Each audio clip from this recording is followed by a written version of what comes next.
Celeb Savant is a career retrospective type interview focusing on singers, actors, and industry experts. Join Barrett Edelstein now as he dives into the entertainment world.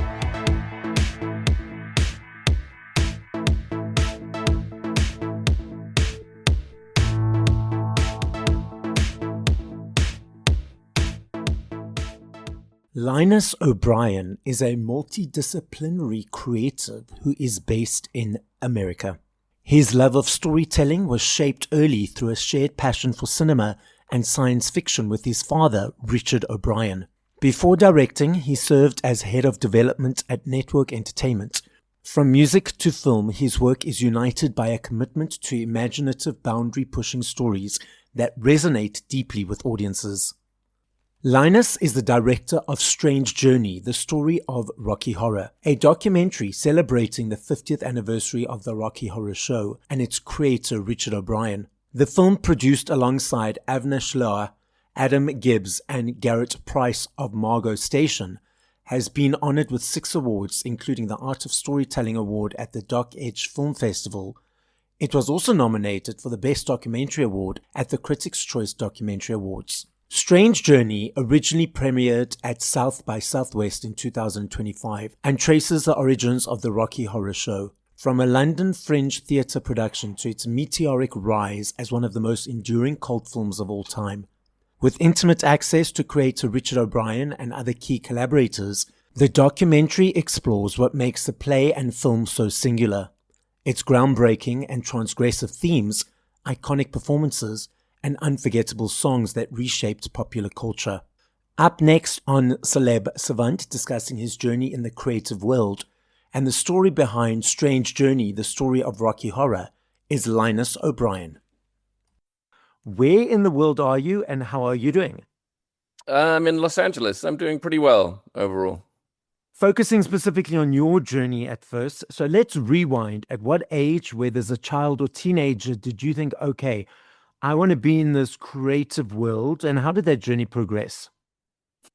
Yeah, I did, because my dad has been so creative over the years, and I don't know if there was one specific moment, because my dad is very opinionated, and I've often said he has very opinionated opinions about most things, but especially creative things. So when we'd be watching films together, or even TV shows, or listening to music, he would explain what he liked, what he didn't like, why he thought this was good, why he didn't think it was good. And so, I wouldn't always agree with him.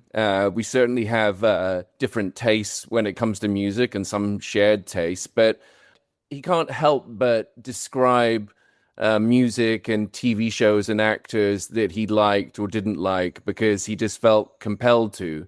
And so I took on those opinions and help them manage my own when it comes to things I liked and didn't like. And so, I don't think there was one specific moment. It was just like, I like creating things, whether it's music or films, and even parties as well. I would throw these underground techno parties in Los Angeles in 2017 to 2020. So whatever creative endeavor I've gone into, it's really been trying to bring a level of care and thoughtfulness to everything. Because if you imbue your creative endeavors with what you love and things that you're passionate about, and you follow those passions, then hopefully you're going to be creating something that other people can enjoy and love. So for the listener, Linus's father is Richard O'Brien, the writer and creator of the Rocky Horror Picture Show. So, Linus, this question may be a rhetorical question because you've had the path that you've had. Right. Do you think if your father was an accountant or a lawyer or outside of the creative world, you still would have followed the creative path? Well, that's a very interesting question. It's hard to imagine that. I wonder, how influenced was I essentially by my father and the creative people and friends that he was surrounded with, versus my own internal instinct to create things? It's almost impossible to answer. If he was passionate about accounting and passionate about whatever he was doing, I think I'd probably try to get interested in what he was passionate about, is my feeling. But I've always had a deep desire to express myself with whatever I'm doing. So yeah, it's very, very difficult to kind of imagine a life where I was raised by a more traditional household. Yeah, I think it's almost impossible to answer. But yeah, I have a burning desire to express myself. So I think it would have come through eventually. Naturally, you've been sort of more behind the scenes, directing, creating movies. Mm. Have you ever thought of diving more into the space of being in front of the camera and being an actor? I did a lot of acting in school. I was in a number of school plays. I was in a few TV things as extras and stuff over the years. I was acting in high school a lot, and I did enjoy it, but it was an awful lot of work, especially when I was trying to study and play sports and other things. I recently got to perform science fiction double feature with the Dresden Dolls at the Hollywood Forever Cemetery last September, which was a real thrill. But again, very, very nerve-wracking because I hadn't sung in public for like 40 years or something. So yeah, it was nerve-wracking. I do have a bit of a desire to be in front of the camera. I'm not driven enough to pursue it as an all-consuming career, which I think you would need to if you're going to be successful in that field. But if the right role came across and I felt like a connection to it, yeah, I would definitely be interested for sure. It's the 50th anniversary of the Rocky Horror Picture Show. So was that the inspiration to say, okay, we're going to do this documentary now compared to previously, or were there thoughts of doing it before? I think timing with most things in life is so important and is really kind of out of your control to a degree. I think my dad wanted my brother and I to put together a clip package of his movie and TV appearances. And it was through that I found the clip of I'm Going Home, and how the comments underneath it were just so powerful and so heartfelt that was the real inspiration. And so the timing of the 50th anniversary coming up, coupled with my discovery of the comments and how Rocky has really had a deep impact on people, and then also the producers wanting to make the film and everything, especially with a collaborative medium like film, there's so many things that have to come together to make these things, whether they're successful or not, whether they're liked by people or not. Just to make the thing is incredibly difficult. And so, yeah, timing plays a huge, huge part of that. Was this the first documentary that you'd been involved in the creative world? Well, I worked for a film company up in Vancouver called Network Entertainment. I was the head of development up there. And we made a film called Facing Ali, which was about 10 fighters that fought Ali, and seeing Ali's and looking at Ali's life through their eyes. So yeah, that's when I was working on developing documentaries and working on them. I did that for about 4 years. So not exactly the first time, but definitely the first time I directed anything was the documentary. I know there's that director seat with the name at the back. So diving into that seat, were there any aspects of it that you didn't realize would be part of the process of directing that surprised you? Anything that surprised me that's part of it? Well, because I was a producer on the film too, and I think that's the part that it didn't necessarily surprise me, but I was doing a lot more work producing than I thought I would be at first, in terms of trying to find investors, trying to shape the project as a whole. What falls under director and producer, I'm not exactly sure sometimes, because doing a documentary is different than doing a narrative film when you're directing. I was very thankful and grateful that I got to work with so many people that I enjoyed hanging around with and being around. So my creative partner on the project is Avner Shaloa. I've known him for 20 years since we met in Barcelona in 2002. So now it's been almost 25 years. And working with him was such a joy and a thrill. Like, I think we edited the film together in about 10 weeks, which is quite a short time and a quick time to edit a film. I knew I'd enjoy working with him, but I didn't realize how much I would. And it was a real thrill So I can't wait to work with him again because he's a really close friend and like a brother to me. So being able to work on something creatively with people who you love so much, it was the thrill of my life so far. Naturally, in the film, there's a lot of deep dives of different footage from the 80s, from the 70s, when it was on stage, during the film production, to current interviews with Tim, Susan, Brad. It was very much a holistic view. Also, your father's journey, arriving in London and so forth. So getting all that footage and deep dive, was that easy? Was it easily accessible? Or was there certain parts of it that you've had to really struggle to get? Look, when you have the meat of the story, which is the trajectory of Rocky Horror from when my dad got fired as Herod in Jesus Christ Superstar until essentially the midnight screenings, that provided the backbone for the whole piece. And so what you're trying to do at that point is trying to include all the other elements like Jack Black's and Trixie Mattel's stories representing the audience, essentially, who've seen it and loved it and their connection to it, the midnight screenings, the effect on the LGBTQ community, and my dad's personal journey. All those other subplots had to fit in to accommodate the real backbone of the story. It's almost like, editing and making a film is like a puzzle, and getting those beats right so that it flows naturally and in a way that you're taken along for the ride is the real trick. So getting those beats to work, whether they were like, okay, now we want to go into the emotional part of the film and then back up. It was really like in my head, I had a metronome and it was it was quick. And I wanted to get people hooked right from the beginning and then just keep their attention the whole time. There's some people who would love the movie to be longer. In some ways, I would have liked that too.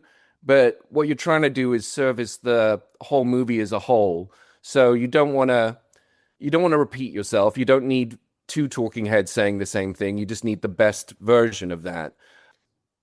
There's that expression, kill your darlings, right? Which is essentially, even if you fell in love with this 5-minute segment and you just can't see yourself living without it, if it's not servicing the whole movie as a whole, then you have to say goodbye to it. And realize that that's what you're trying to service. And I think we accomplished it. When I've watched it at festivals with an audience and when it was released in theaters, you can get a communal sense of how the movie's being received and how engaged people are and how much attention they're paying to it. So I've been very grateful and thankful that the atmosphere in the screenings from the beginning to the end has been well received. And I can watch the last half hour with an audience at any time because by that point they're really hooked in. And then I think we deliver a very good ending. So it's been very well received, better than I could have ever hoped for, really.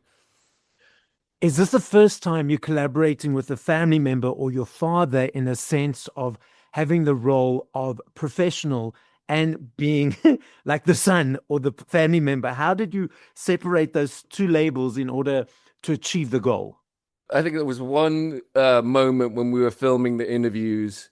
I was talking to the sound engineer at the time on set, and I was directing. I was like, "Oh, we don't actually need you right here now. You can be over here until we finish this." And my dad kind of piped up and said something, like, "Oh, why are you doing that?" Or "Let them do their job," or something.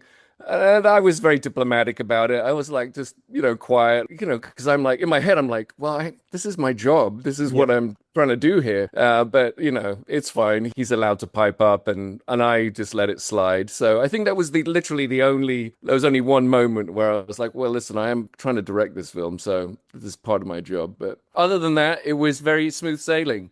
There are a couple of questions here and there that I wish I would have asked in hindsight, but I can't get hung up on that because I'm very happy and proud of the movie that we made. So just have to let some things go. You can't go back in time.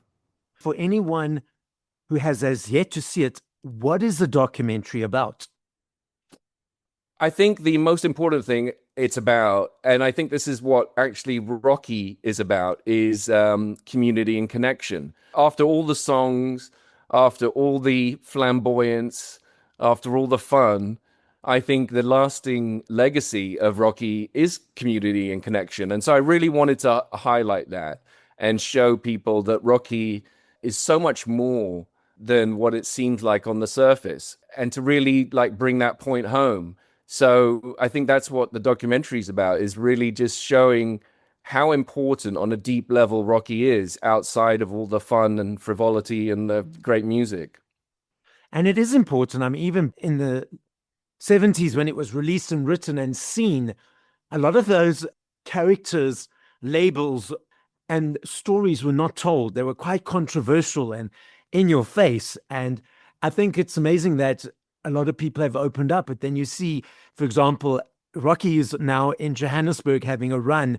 And I saw it the opening a couple of weeks ago. And you see all different shapes, sizes, orientations there, embracing it and enjoying it. But it also opens eyes to people, to experiences of people outside of their bubbles and comfort zones and stereotypes. Besides the community and the commitment to that, why else do you feel that it's been a cultural icon for decades? There's a lot of reasons. I would say that 50% of it is the music. I think it's probably, and obviously I'm biased, but I think it's one of the top 10 greatest musicals and greatest soundtracks of all time. And we never get bored of listening to our favorite album. And so for many people, the music of Rocky is their favorite album. So I think that's one of the main reasons. I think an argument can be made that without Tim Curry being the original Frankenfurter in the stage production in 1973 and then going on to perform the role in the film, that we maybe not be talking about Rocky. I think maybe the movie doesn't get made if Tim isn't so strong in the performance originally. So those are, I think, the two main things. And then you have all of the messages that people are getting from Rocky were never meant to be there in the first place. My dad never meant to talk about gender expression and gender identity. He wasn't looking to do that. And I think that that's one of the great strengths. It's not trying to bang you over a head with a message.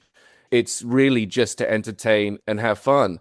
And the fact that people have taken all of those other things out of it is amazing. And I think in some way very cathartic for my dad. We have a professor of gender studies from USC, Karen Thompson, and she talks about art expressing how we're feeling before we even realize what we're feeling. And I think that that was very true for my dad. I think he was going through a lot of things and has been going through a lot of things in terms of how he identifies his gender.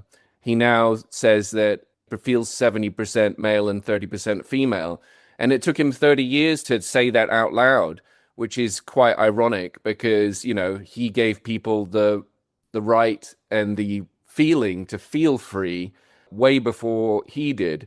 So art works in mysterious ways. And I think that all of those things together, the music, Tim's performance, the feelings that were emanating from my dad that he imbued into Rocky. The other thing, and this is really important, the really important thing is that, you know, Rocky was only meant to be in a theater for 3 weeks in a theater that held 60 people. But they had a 3-week rehearsal period beforehand.